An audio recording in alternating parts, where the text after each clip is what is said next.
사실은 제목이 좀 흔한 얘기로 섹시합니다. 황교안, 박근혜, 개무시.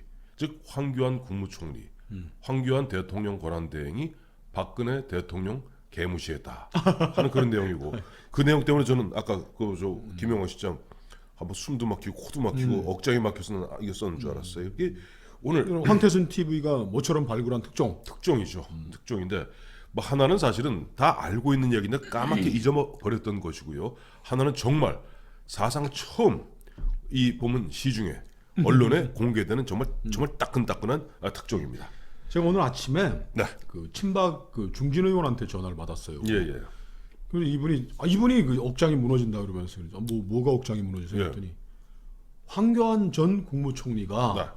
15일 날 내일이죠. 내일 뭐 자유한국당에 입당을 하고 네. 전당대회 출마한다. 2월 27일이죠. 예. 그래서 뭐 개인이 뭐 입당하고 뭐 전당대회 출마하는 건 뭐 자유지. 개인 예. 자유니까. 근데 제발 친박을 뭐 지지를 등에 업고 친박과 손잡고 그 얘기는 안 나왔으면 좋겠다. 그 얘기를 하시고 저한테. 저는 궁금한 게 사실은 보면 뭐 저도 정치평론하는 사람입니다만은 황교안 국무총리가 뭐 당내 세력이 있습니까? 뭐가 있습니까? 그래서 이제 친박을 믿고 나온다. 이런 오로지 얘기를 친박을 하는데 믿고 나오는 거 아니겠어요? 근데 지금? 그 친박 중진께서 제발 친박 얘기는 빼고 좀 입을 열어줬으면 좋겠다. 황교안 씨가. 왜요? 이게 이분이 참 야멸차도 어떻게 세상에 이렇게 야멸찬 사람이 있을 수가 있느냐. 황교안 씨가. 푸근하잖아요. 푸근한가요? 표정은 푸근하잖아요. 근데 이분은 막 치를 떠오시더라고요. 예. 왜? 그 박근혜 대통령이 이제 그 감옥에 갇히고 나서 요게 좀 세상에서 처음 공개되는 따끈따끈한 뜨거운 특종입니다. 냉혹한 이야기죠. 특종입니다. 예. 그래가지고 이제 허리 아파서 뭐 병원도 들락거리고 이제 저 감옥 외에 이제 가서 하고 했는데 그래서 앉아있기가 어려운 상황이었대요. 네. 앉아있기가 어렵고 그리고 또 뭐 감옥의 그 뭐 수감 그 규칙 이런 데서는 재수자들이 뭐 들어 누워 있게는 또 못 한답니다. 네. 그 벌 받으러 온 사람인데 뭐 편안하게 누워도 뭐 아프긴 마찬가지인데 그래서 그 우리 일식집에서 보는 이제 허리 받침 의자 있죠. 허리 받침 의자. 그걸 좀 반입시켜 줄 수 없느냐고 이제 법무장관한테 이제 요청을 했답니다. 그런 게 다 법무장관 소관이라네. 감옥 그렇죠. 관리하는 게. 근데 그 대통령 고난 대응으로 있던 황교안 씨가 네. 이걸 허락을 안 해줬다는 거예요. 법무장관 개인이 뭐 그런 일을 할 수가 있겠습니까? 그렇죠. 그래서 당연히 뭐 대통령 고난 대응하고 상의를 했을 텐데 네. 자기는 이거 황교안 씨가 거부한 걸로 알고 있다. 네. 그러면서 막 흥분하신 거예요. 제가. 예. 아이 그 양반 그 뭐 검사 출신인데 제가 괜히 그런 얘기 했다가 네. 또 이거 치도곤 맞는 거 아닙니까? 그랬더니 필요하면 내가 그 얘기를 할 거고 네. 저 우리 김 실장이 내 얘기한 거 좀 녹음해라 그래서 녹음해서 갖고 있습니다. 그러니까 박근혜 대통령이 3월 31일 날 2017년 3월 31일 날 구속 수감되었어요. 그리고 황교안 대통령 권한 대행이 5월 9일까지는 그렇죠. 대통령 즉 40일 정도 대통령 권한 대행으로서 그 다음에 대한민국 대통령이 없었던 상태죠. 권한 대행이었고 그런데 그때 본 박근혜 당시 전 대통령이 허리 받침 좀 의자 좀 달라. 그리고 넣어줬으면 좋겠다. 그 앞에 이제 책을 읽을 수 있는 조그만 허리도 아픈데 이거 하니까 쪽 책상이지. 쪽 책상. 그 두 개 좀 넣어달라는데 이거 안 해줘. 끝까지 안 해줬다. 야멸차다. 그래서 네. 그게 이루어진 거는 이 정부의 박상기 법무장관한테 간곡하게 요청을 해서 그게 이루어졌고. 문재인 정부의 박상기 법무부 그렇죠. 장관. 예. 그리고 그 양반이 나중에는 네. 그 의료용 침상까지 넣어줬다는 거예요. 박상기 씨가. 그러면서 제가 이 얘기를 뭐 어디 가서 들어서 알겠습니까? 그렇죠. 오늘 전화해준 친박 중진 의원께서 아니 세상에 어떻게 이런 사람이 지금 뭐 술구머니 전당대회 나온다 그러면서 하긴 뭐 당연히 마음대로 해라. 그래서 제발 박근혜 친박 할지 말고 해라. 저한테 그렇게 얘기를 하셨어요. 저는 사실은 그거보다 제가 이제 2016년에 그때 한창 10월 중하순에 이제 이른바 최순실 게이트 터지지 않았어요. 그리고 한 열흘 좀 지났을 때 박근혜 대통령이 당시 보면 전격적으로 총리를 갖다 교체합니다. 진짜 궁여지책이었죠. 그래서 하도 압박이 들어오니까. 하도 그러니까 노무현 대통령 밑에서 정책실장하던 김병준 교수를 갖다가 국무총리로 지명한다고 11월 2일인가 그래요. 11월 2일. 그 보면 청와대에서 발표하니까 정확히 30분 후에 그저 장군 멍군 하듯이 총리실에서 오늘 1시에 황교안 국무총리 이임하십니다. 이임식 진행합니다. 청와대에서 난리가 났죠. 그렇죠. 그다음에 그래서 총리는 청문회 과정을 거쳐서 그렇죠. 자리에 앉아야 되는데. 후임 총리 즉 김병준 총리 지명자가 인사청문회 과정을 겪어서 국회에 또 표결을 해야 되지 않습니까? 총리는 표결을 거쳐서 드디어 임명이 되고 임명장을 받아야만 이 취임식이 가능한데 당연하죠. 전임 총리가 지금 현임 총리가 그만두겠다 그러니까 청와대 난리 나서 80분 만에 또 보면 번복을 했어요. 자, 오늘 1시에 하기로 한 이임식은 취소합니다. 그때 박근혜 대통령이 얼마나 공공한 처지였어요. 그렇죠. 사방에 뭐 그냥 촛불은 난리치고 네. 야당에서는 뭐라 하야하라 목 자르자 뭐 탄핵하자는 얘기 나오고 여당에- 여당에서 동조 세력들이 그렇죠. 나오는 상황이었는데 그렇죠.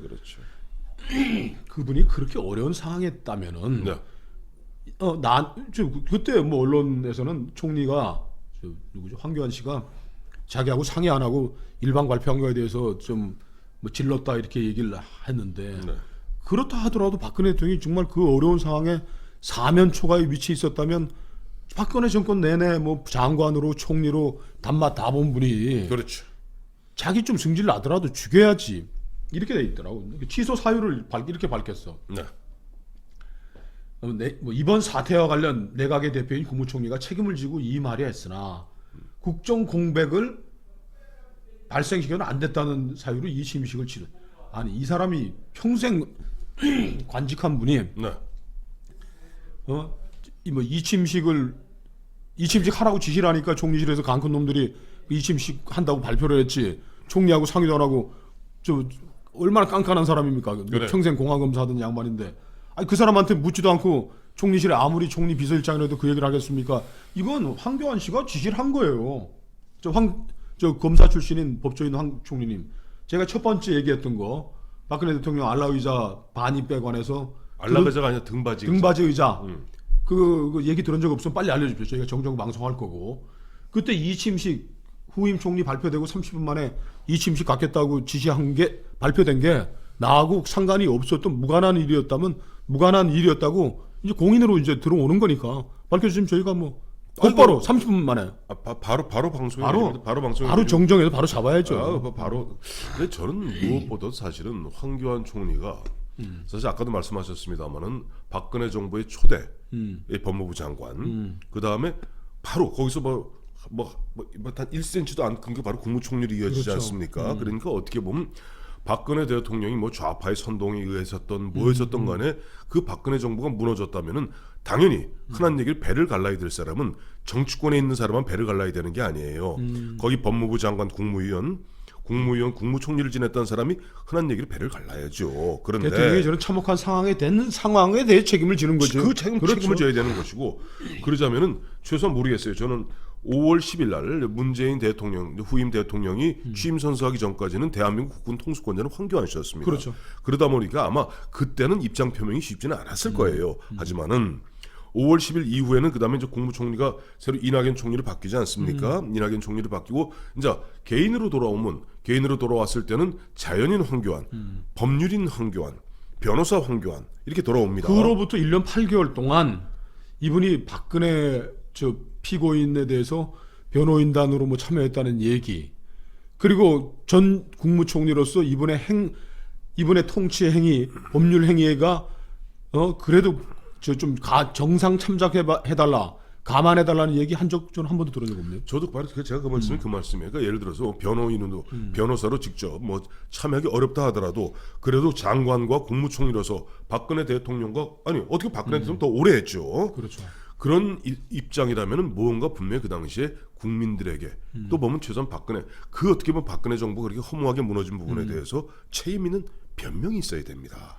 해명이 있어야 됩니다. 변명은 이제 뭐 공직생활 더 할 생각이 안 하겠다 생각했으면 좋겠지만 박근혜라는 자연인과의 그 정리, 인간적인 뭐 그 교유를 생각했다면 최소한 참 나도 책임이 있는 것 같고 그렇지만 이 대통령을 통치행위로 예전엔 불러서 관행적으로 해왔던 일들에 대해서 좀 감안해달라. 변호인으로서 가서 좀 해주는 게 당연한 거 아닌가요? 찍힐까봐 이 정권이 찍힐까봐 그냥 조용히 있었던가요? 그랬던 것 같아요. 그것도 황교안 씨가 뭐 정당에 들어가서 이제 뭐 대통령 후보까지 나온다니까 우리만 묻겠습니까? 다 물을 테니까 답을 해야지. 앞으로 물을 다 거예요. 물어보겠죠. 그리고 이런 거 있어요. 잘 생각해 보세요. 2017년 문재인 정부 들어오자마자 제일 먼저 과거 적폐 청산으로 때려잡은 게 사드 배치 문제 아니에요? 그렇죠. 그때 나온 거 잘 기억 안 나세요? 그 당시에 사드 배치를 결정한 것이 황교안 당시 대통령 권한대행이었다라고 몰아쳤던 거예요. 그러니까 그 당시에 황교안 씨는 입을 다물고 있었던 겁니다. 입을 다물고 있었던 것인데 모르겠어요. 그런 부분에서 지금 보니까 일부 아까도 처음에 이제 친박 중진이 그런 얘기 했다고 말씀하셨습니다만 탄핵은 정당했고 박근혜는 잘못했다 이 얘기를 하려고 나오신 거 아닌가요 혹시 황교안 씨가? 기다려보죠. 박근혜는 잘못했고 탄핵한 것도 정당했고 내가 이 모든 거에 책임을 지겠다 그 얘기 멋지게 하려고 나오시는 거 아닌지 모르겠다. 우리 아까 그렇게 하라고 그러신 거 아니에요? 우리 김영광 실장은 정말로 보면 배배 잘 꼬아요. 자, 아니 끝으로 하나만 더 하죠. 예, 예. 우리 저 정치평론 예. 우리 저 대가이신 저 황태순 대표께 하고 이 반기문 제가 보기에 이게 반기문 버전 2인 것 같기도 하고 네, 고건 전 총리 버전 2인 것 같기도 하고 이거 어느 쪽인가요? 둘 다예요. 아 왜 그렇습니까? 둘 다. 보면은 반기문 당시 보면 이제 국민적 지지율이 높지 않았습니까? 기대들이 있으니까 슬그머니 들어왔다가 바로 불과 3주 만에 무너지죠.